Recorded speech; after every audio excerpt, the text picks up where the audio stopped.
Hi, I'm Alison, and I'm one of the small group leaders here at Vineyard 53. A warm welcome to everybody who's watching this morning. Whether you're new, this is the first time you're watching and on a journey of faith, or whether you've been watching every week faithfully, you are all most welcome. We are Vineyard 53. We are a church on an adventure, inviting people into relationship with Jesus and seeking transformation in every area of life. Isn't that exciting? This morning, we're going to have a time of sung worship. That's songs to Jesus and about Jesus. And you get to sing along if you'd like, because the words will come up on the screen. Or if you prefer to just listen, just let the songs be sung to you and just reflect on those words and see how they might connect with you this morning. And after that, we'll have some announcements telling you about the exciting things that are coming up with Vineyard 53 in the next few weeks. We've got 100 hours of prayer coming up. That's super exciting. You definitely want to sign up for that. And after that, we'll have a short talk. But first, let me pray. Jesus, I thank you that you love us. You know us through and through, and you love us, every single one of us. You are absolutely and utterly besotted with every single one of us. And I ask that this morning that we would get an opportunity to have a touch of that transforming love of yours. In your name, amen.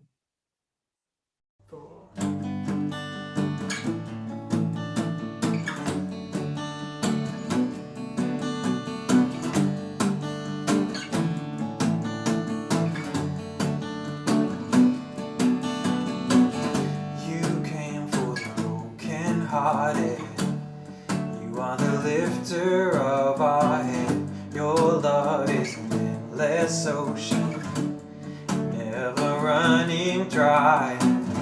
You came for the lost and lonely. You are the lover of the weak. You are our joy exploding. Jesus, the one we need. Your light breaks through the night. We're coming alive, coming alive. Your name breaks every chain. We're coming alive, coming alive.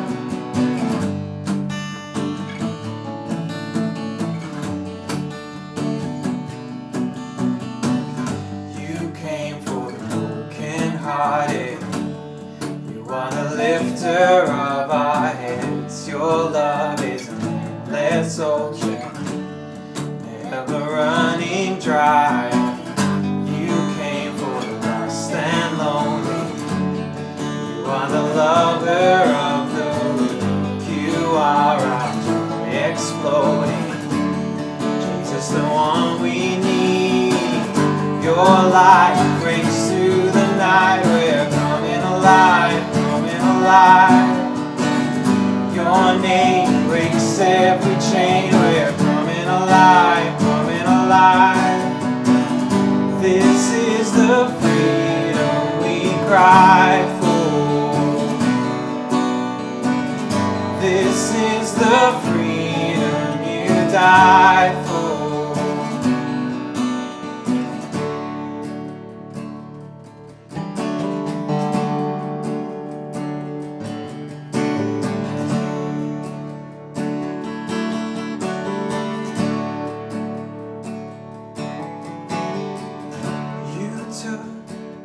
My place don't have to be the same.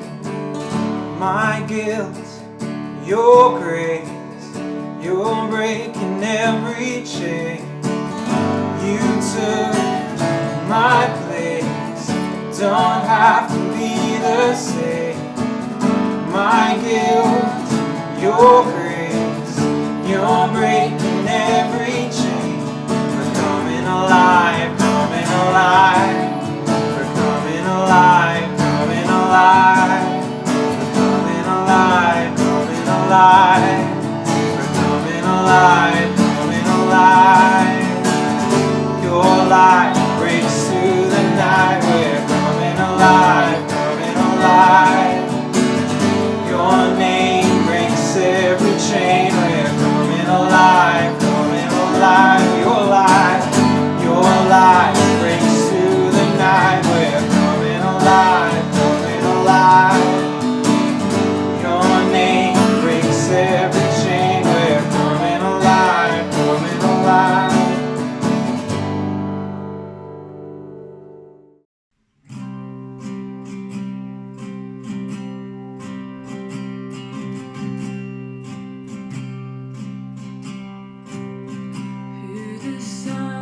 Son sets free, oh, is free indeed.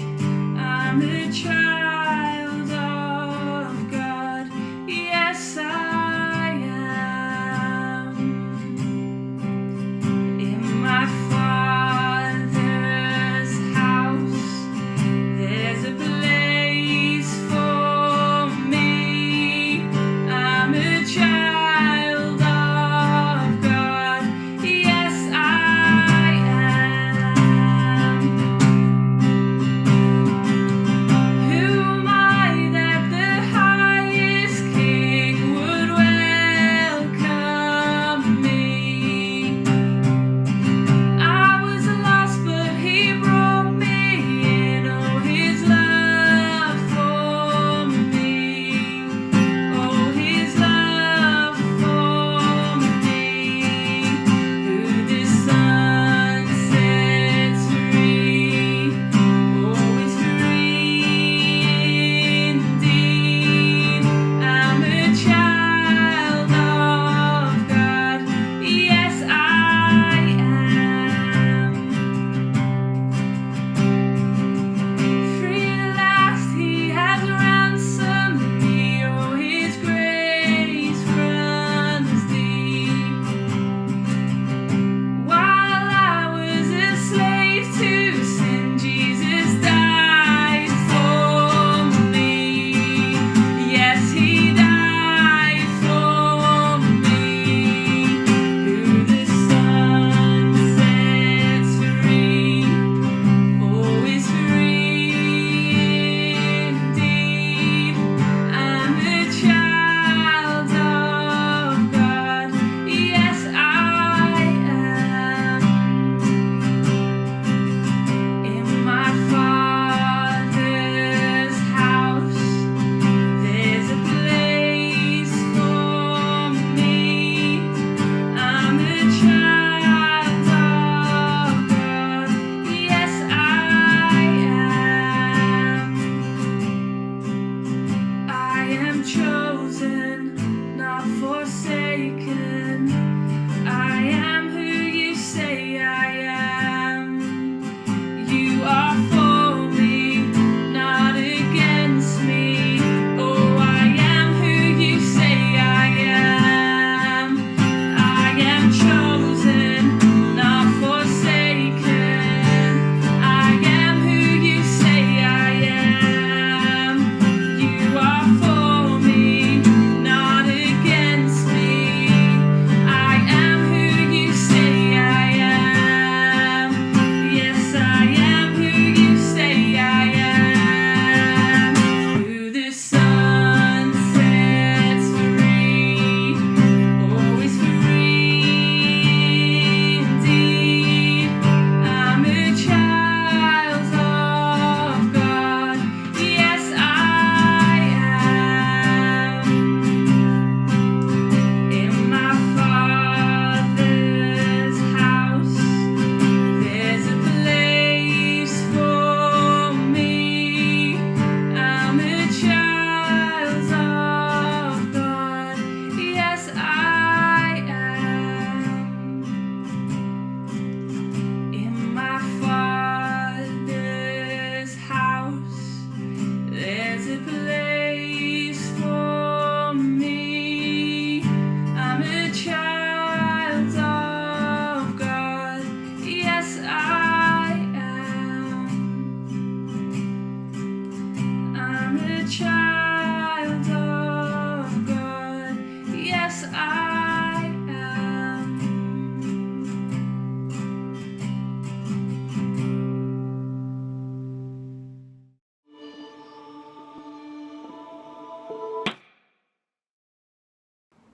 Good morning or afternoon or evening, depending on when you're watching this.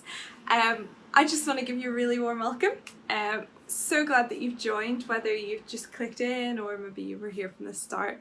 My name is Rebecca and I am one of the leaders here at Vineyard 53. and we're so glad that you clicked on today. I'm here to bring you some of the notices of what's coming up in the life of the church, and we have lots of things happening, which is very, very exciting. As these restrictions begin to ease, we're able to meet together and do some fun things. So as you know, it's the Euros at the minute, so we've got some football themed things for everyone. We've got our family football, which is just a really fun time to have a kickabout with your family and some other families and just hang out and do a little bit of sport, you know, just some fun. It's definitely chill and not competitive.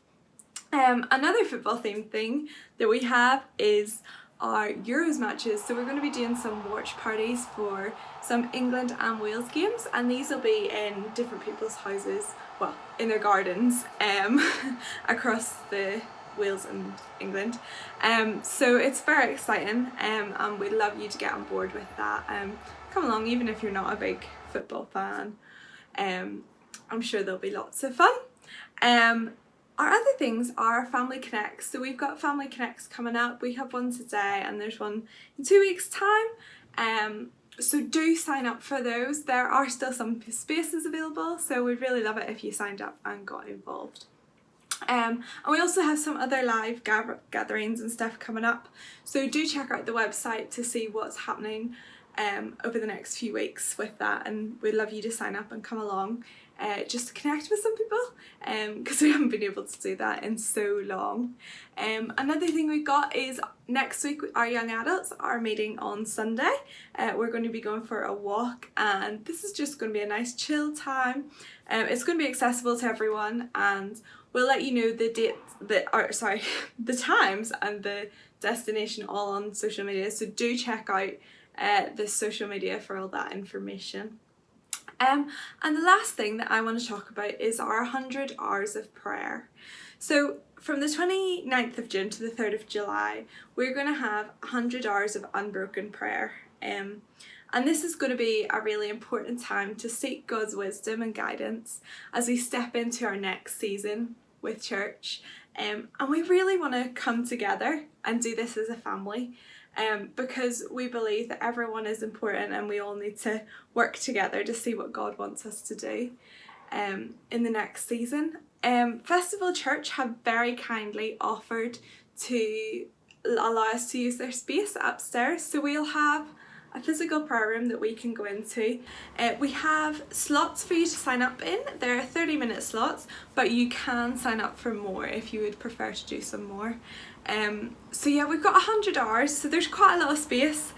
So it's really important that we all work together to fill up this space, and that we all spend this time with Jesus, just asking him what he wants from us, how we can love him better and how we can love those around us better. So yes, I really want to encourage you to sign up for that. And if you look at the website, the links are below. You'll see some more information about that, how you can get involved, where it is, and just all the information. We will have some resources to guide you through the prayers, so don't feel like you have to come prepared. So yeah, we just believe that this is so important to come together as family and to do this together. So I'd really want to encourage you to sign up. We're going to go to a short break now, so in this break, why not have a look, check it out, see what information we've got online about it, and perhaps sign up, or maybe sign up for one of the other things as well while you're there. After the break, we will have a short talk. Have a nice break, bye!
Hey, good morning. Welcome. Thank you for joining us. Maybe you're watching online, maybe you're in person, maybe it's your first time or your 100th time. Well, we're so glad you could be here, and we're praying that you would meet with God this morning and be encouraged by Him and equipped by Him. When Vineyard 53 first started, there were 12 of us, and right from day one of our values as a church was to be outward looking.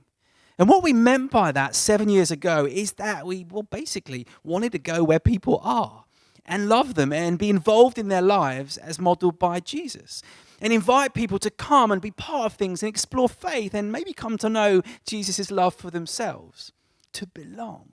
And then over time start to believe and then become all that God has for them in that order. And that's still our heartbeat. We've been talking about this value a little bit over the last 2 weeks and how that's been challenged during the pandemic. But this morning is like a real treat. I've got some stories from people at Vineyard 53, and Ben is helping me as well. Ben has headed up a lot of our churches, left the building initiatives, and Take a Step Tuesday, if you remember that, pre-pandemic. But we're looking at how Jesus met people in a top tips kind of way for us. And for some of us, I hope that it would just reignite a passion to pray for our friends and family members and cause us to think creatively about those around us, many of whom have had the most difficult 18 months imaginable. Well, how could they experience God's love?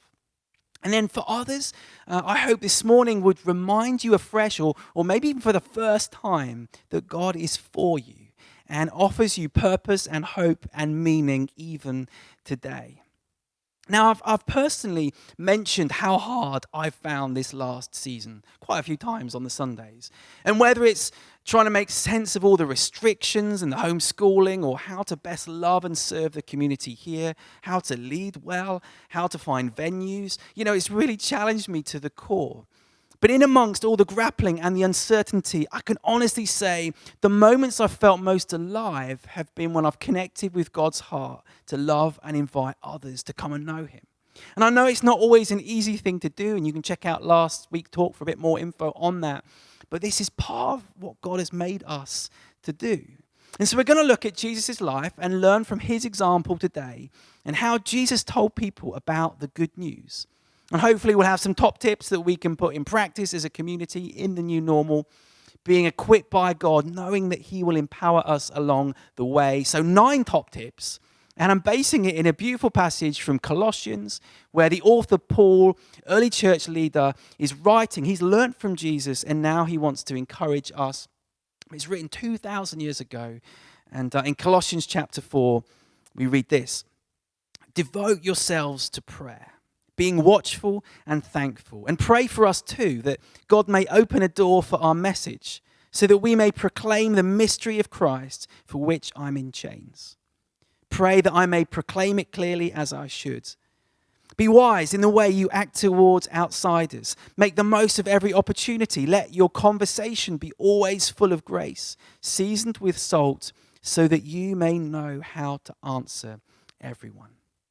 Okay. So top tip 1, devote yourselves to prayer. And I'm going over to Ben.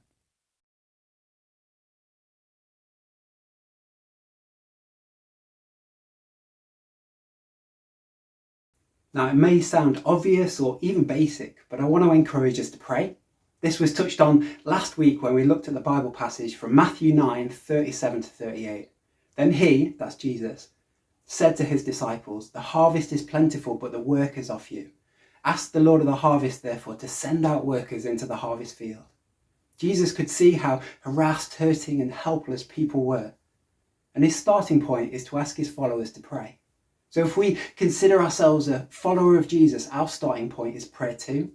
To pray for those who are far from God at the moment, those we know who are struggling, for eyes to see what God is doing and get on board, for more opportunities to love people and share our faith with them, and the boldness to step out. To act as a bit of a reminder, why not write down on a bit of paper or a smartphone the names of 2 or 3 people and commit to praying for them over this next season? Why not be in conversation with God on their behalf, lift their burdens onto Him, sharing their joys and sorrows, that they would know God's love, that Jesus is real and cares for them, for good health, protection, a willingness to want to explore Jesus. And here at Vineyard 53, we believe prayer is so powerful. So what impact do you think these kind of prayers will have on people, on us too? Imagine what could happen. We have 100 hours of prayer coming up at the end of June. This is a creative and interactive space for us to enter into God's presence, to pray for our region, process this year, and listen to what God may be saying to us. Why not check out our website to find out more and sign up for a slot, vineyard53.org. Hello there, my name is Joan. I want to just have a little chat with you today about a situation, a beautiful, wonderful situation that happened in my family a few weeks ago. I've got two sons, one lives in Moles near me and the other one lives in Essex. And my Essex son, although he's been kind of a believer since he was 18, he's never really committed himself to God. And a few weeks ago, tragically, his father died. Paul was really, really traumatized. And just before his father had died, I felt prompted to ring Paul up. And when I rang him, we had a chat and he was saying, that his dad was critically in a hospital. And I explained to Paul about Jesus. And I said, you need to understand, sweetheart, that Jesus is your shepherd. And I said, he left the 99 for me. And I said, so he was listening. It was very quiet and he was listening. And then I said to him, do you mind if I pray for you? He says, oh, Mother, that would be wonderful. So I prayed to Jesus, our beloved shepherd, and I asked him to strengthen Paul and be with them, and if possible, to give him a sign of encouragement somewhere along the line through all this trauma. So then Paul said, oh, Mum, that was lovely. He says, I do feel better and encouraged. Thank you, that was lovely. And later on that night, his dad passed away. Well, the next morning he rang us up and he says, you'll never believe what's happened, Mum. He says, what I did, he says, last night I went out on my own into the countryside. He says, actually, I was ranting and raving to Jesus. He says, I was so traumatized because he had other things he was dealing with at the same time. And he said, I shrieked at him, if you're real, Jesus, I need a sign. And with that, he says he couldn't believe it. He looked up into the sky, which was pitch black. One single star dropped down, shot across the sky. And he says, Mum, it wasn't an aeroplane, because he says when it finished moving, he says it just disintegrated and sprinkled down like that. And Paul said, hey, Jesus, you're real. You've given us a sign, you're real. He says, Mum, he's real. He's real. I says, son, I've been telling you that for years. But I've been praying for Paul for years as well. And I used to say to Jesus, if he could just believe before I died, because one is 75, it would just put my mind at rest. He's now done an Alpha course. He's done, I sent him Bibles down, and he's studied Matthew, Mark, and Luke. And he's just started on John. But he's now watching, he's going online on Zoom every Sunday to clock into our church, Vineyard 53, an audacious church. And it's such a joy. And what I want you to understand, and really, please, my prayers, believe, Jesus is with you. He's with you 24/7. He hears what you're asking for. But what we also have to understand, it's all in his timing as well. Sometimes it can be hard and you think, what am I bothering with for this? But, it is in God's timing, and he will reveal himself to you just when the time is right. And it is awesome, and it is life-changing. It's just miraculously beautiful. So I encourage you, never, ever give up. never give up on praying. And you know, my son, when he said he was ranting to Jesus, and I says, so you were praying to him? He says, well, Mother, I wouldn't have called it praying to him. I says, no, any conversation that you have with Jesus is a prayer, and he's listening. So be encouraged by that. And God bless you all. Wonderful. So we start with pray, that God may open a door. What does that look like? How does Jesus invite people in? Well, top tip number 2 is simply that. It's invite. To have a culture of invitation at church. Now, one of the key things that separates Jesus from other religions or teachers or philosophies is that Jesus calls people to himself. He says, follow me, come and see. And not to a religion or an idea or a bunch of rules, but to himself. And no matter where you are on that journey this morning, you can follow. All right, check out John chapter 1 as Jesus encounters the very first disciples. The next day, John, that's John the Baptist, was there again with 2 of his disciples. When he saw Jesus passing by, he said, look, the Lamb of God. When the 2 disciples heard him say this, they followed Jesus. Turning round, Jesus saw them following and asked, what do you want? And they said, Rabbi, which means teacher, where are you staying? Come, he replied, and you'll see. So they went and saw where he was staying, and they spent the day with him. It was about 4 p.m. Andrew, Simon Peter's brother, was one of the 2 who'd heard what John had said and followed Jesus. And the first thing Andrew did was to find his brother Simon and tell him, we found the Messiah, that is the Christ. And he brought him to Jesus. The next day, Jesus decided to leave for Galilee. Finding Philip, he said to him, follow me. Philip, like Andrew and Peter, was from the town of Bethsaida. Philip found Nathanael and told him, we found the one that Moses wrote about in the law and who the prophets wrote.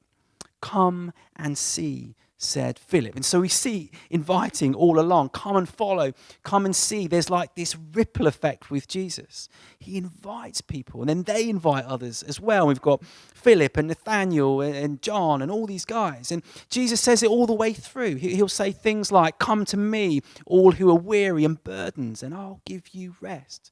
He says, if anyone's thirsty, let them come to me and drink.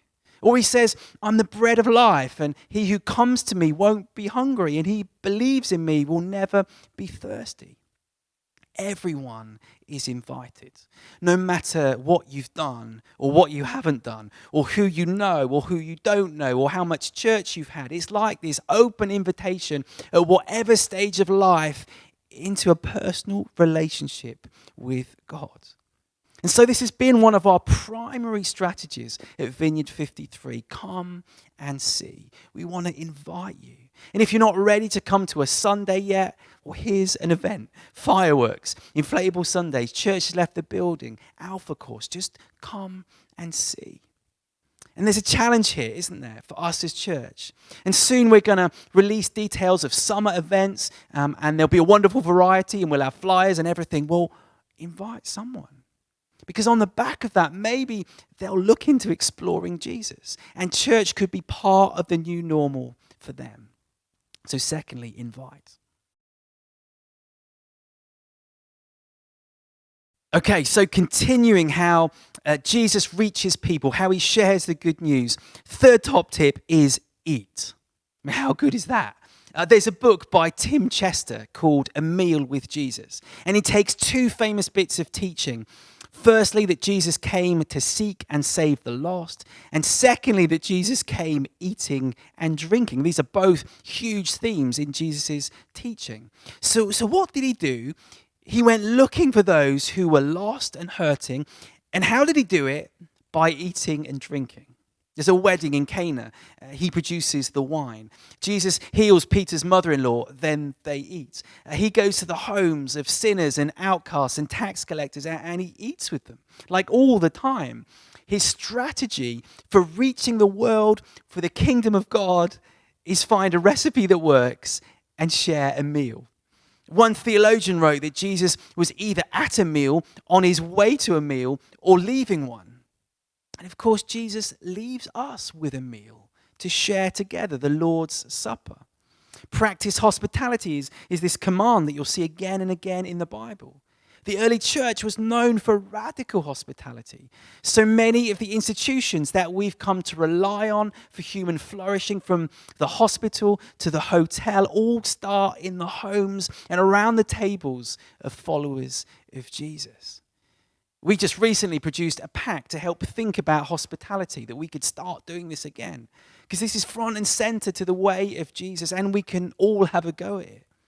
And it's around the table that Jesus turns enemies into guests, and then he turns guests into family. And this is what he still does, but now through his body, through his church, through you and me. And so our task as church is to do this for each other, but not just each other, but for our city. One relationship at a time, one meal at a time. So the challenge here is, who could you invite to eat with? And maybe it's time to learn a recipe from YouTube. Who knows?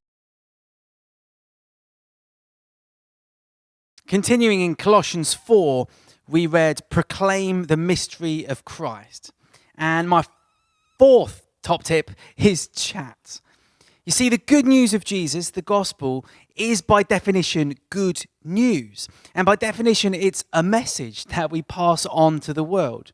And that means at some point, we actually have to tell people about Jesus and not just cook and eat great meals. That Jesus would talk about the good news of the kingdom all the time, that the time has come, that this is important stuff. I mean, what if maybe, 80% of sharing our faith is just being with people and praying and loving and caring and cups of coffee and the meal and afternoons spent in the park? But then it's also those beautiful moments when conversations start and we can tell of a radically different story to the rest of culture and a call to follow Jesus. You see, all human beings live from a story, meaning we all have some kind of script by which we try and make sense of the world. It could be survival of the fittest, a chaos theory, random chance, the world's a glorious accident, life is whatever you make of it. But I love, and this isn't to sound arrogant, I love that we have the best story. Like the news of Jesus and the story of God in the Bible, it's just the best story. And I'm a skeptic by nature, and that's a constant struggle for me that I carry and my family. But still, I've yet to read and experience a story other than what I've read in the Bible and the teaching of Jesus that is any better. And I believe in the Bible with all its weirdness because it makes sense of the world. It makes sense of good and evil and the human ache and the longing and desire for more, and that something isn't quite right. So we need to find ways to tell that story to the world. For me, often use a quick explanation, simple to remember: creation, decreation, recreation. How we're made in the image of God, creation, and we're made to be in relationship with him. Then decreation, how it all went wrong and sin entered the story. We all know that there's something wrong in the world. How are we going to make it right? And then recreation, talking about Jesus offering a rescue and forgiveness and purpose at the cross, and how we get to participate with God in making all things new. You could look at the Why Jesus booklet, just a great explanation of our need of forgiveness and relationship with God. There's other things, 2 ways to live. I sometimes use like a little hand analogy that we're made to be in the light and relationship with God. You can see it on my hand. But then sin gets in the way. It kind of blocks the light. I could, use a book or anything to explain that. But Jesus comes to deal with this rubbish and take it away, take it on himself so that we can be back in the light. It's a simple little picture. So here's another challenge. You're going to love me this morning, all these challenges. But find a way to explain the good news in your words, in your way. And if you haven't, just spend time on it. Jot down some ideas. Ask your friends how they explain it. But find ways to chat about this good news that we carry.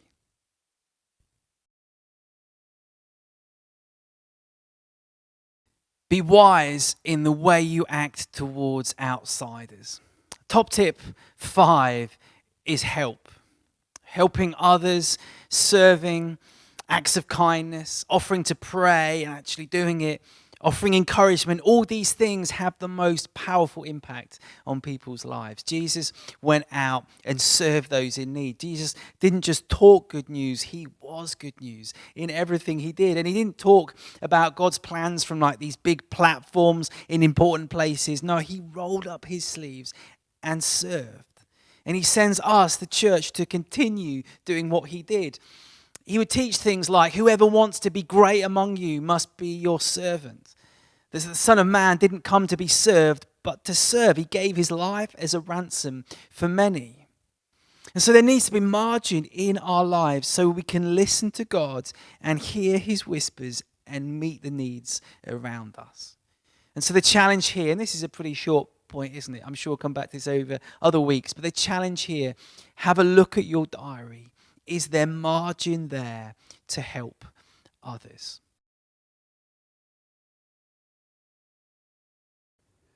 The next top tip is share your story. Now, in our culture, story is so powerful, isn't it? Most of us love a good story. We love a good film, a good book, getting involved in something bigger than ourselves. Stories help give us meaning and purpose, a reason for what we do and why we do it. But there are competing storylines vying for our attention, trying to tell us who we are. Secularism, consumerism, make money, be successful. The list goes on, all competing. And God invites us to play a part in his story. In Mark 5, one of the accounts of Jesus' time on earth, we see this a few times. When Jesus heals someone, we read this. Go home to your own people and tell them how much the Lord has done for you and how he has had mercy on you. So the man went away and began to tell in the Decapolis how much Jesus had done for him. And all the people were amazed. Reading on, we see the next time Jesus visits this region, it's really open to receiving him. And Paul, who wrote most of the New Testament of the Bible in Acts, constantly shares his story, who he was before meeting Jesus and what change has occurred since. And we each have a story to tell, our own testimony of how Jesus has impacted our lives. So what's your story? Can we put into words how Jesus has made the difference in our lives? Because you never know when it could be needed. Personally, I found some of the most powerful and Jesus-centered conversations and opportunities to pray with people was when I wasn't expecting it. So having thought about my own story has helped. I pray under my breath and I listen and then respond. And I share part of my own story of how I've become convinced Jesus is real and is the most important person in my life. In my own words, without Christian jargon, just being me and sharing my own experiences of doing life with Jesus. Does that sound like something you could do?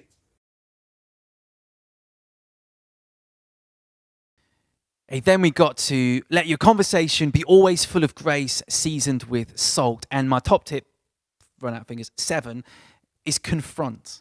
Now, so far, all the things we've covered are pretty nice and friendly, yet sometimes Jesus would confront people. He did have this edge to what he was saying, and he was killed after all for what he said and did. He challenged sometimes, he asked tricky questions, he told some subversive stories. Of course, the motive is always love, yet he would tell difficult truths. Here's an example, Mark chapter 10 from verse 17. As Jesus started on his way, a man ran up to him, fell on his knees before him. Good teacher, he asked, what must I do to inherit eternal life? Why do you call me good? Jesus answered, no one is good except God alone.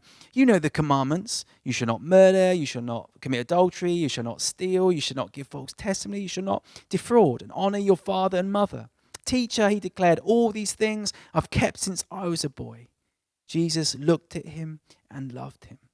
One thing you lack, he said, go sell everything you have and give to the poor, and you'll have treasure in heaven, then come, follow me.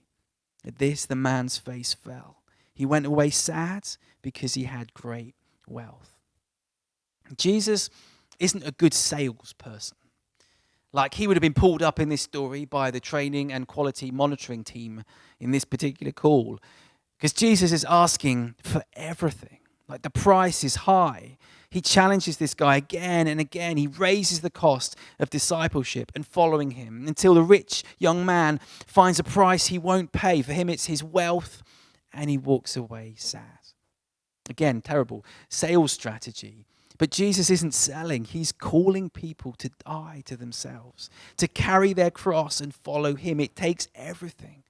And sometimes in explaining what's required, it involves some confrontation. And it's pretty costly, isn't it? And painful and difficult. And people might walk away sad because they have other things in their life that they care about more than Jesus. Why confront? I think it's because we need to realize that we need forgiveness, that there's a reality of sin.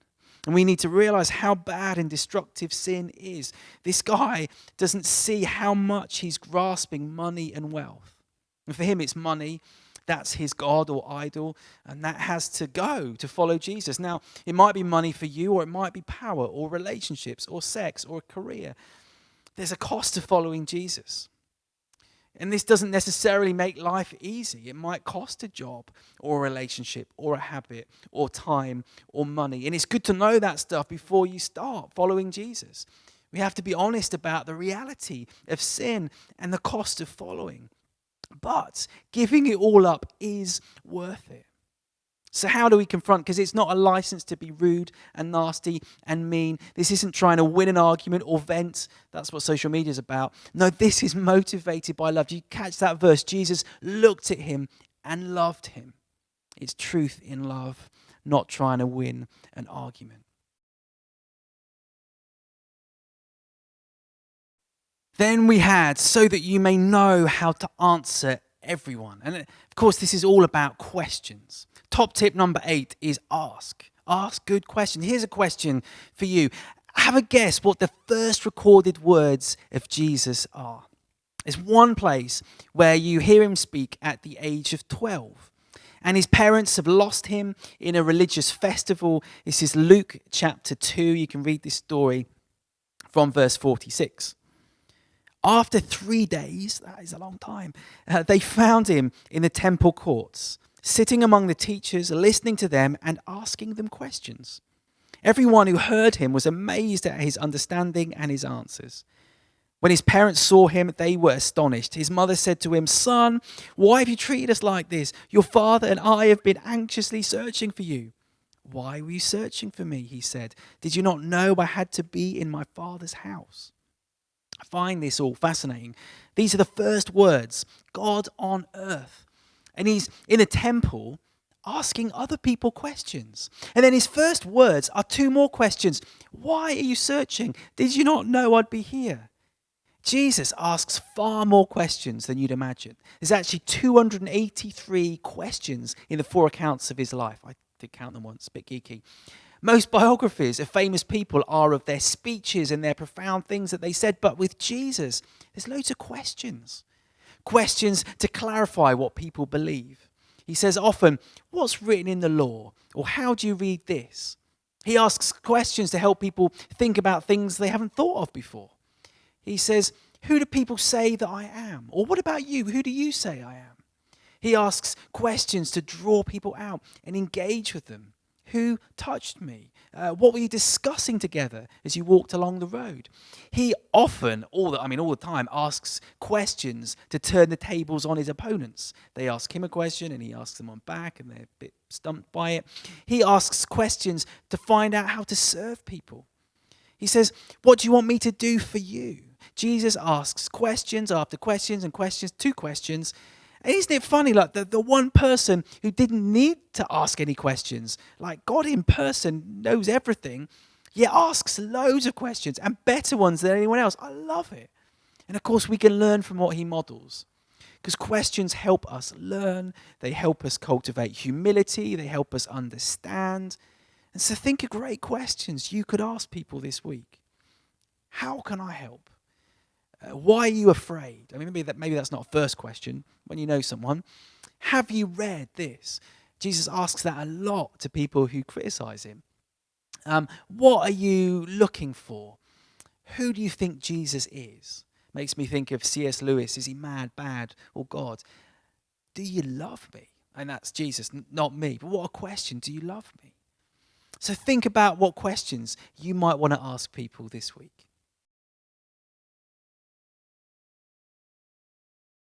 Wonderful. And we're right at the end. Number 9, top tip. It's funny because people aren't here. I might have ended at 6 if I saw people nodding off, but because I'm on camera, I've just gone for them all. It's to answer to answer question. You know, there's two passages in the New Testament, only two, in the letters, which talk to ordinary Christians about sharing faith. And it's not about preaching, it's about being ready to answer questions. Colossians 4, we've just read, and also 1 Peter 3, which talks about always being prepared to give an answer to everyone who asks, you know, for the hope that you have. Why is it? And do that with gentleness and respect. From that 1 Peter passage, we get the word apologetics, which doesn't mean to apologize, but to answer questions or objections to faith. And one of the ideas here is that people would look at the way we live, that we live differently because we follow Jesus. We make decisions differently, we deal with situations differently, and people can be like, wow, you have faith and peace, and you're so kind. Why is that? And so we need an answer. But then also there can be difficult questions of the faith, and Jesus engages with that all the time. Luke chapter 10, not got time now, but have a look at it. Great example. Person brings a question about eternal life, and the way he answers is a masterstroke, and he does this several times. Three things he does. He asks a question back, almost to like clarify and kind of make sense of the question.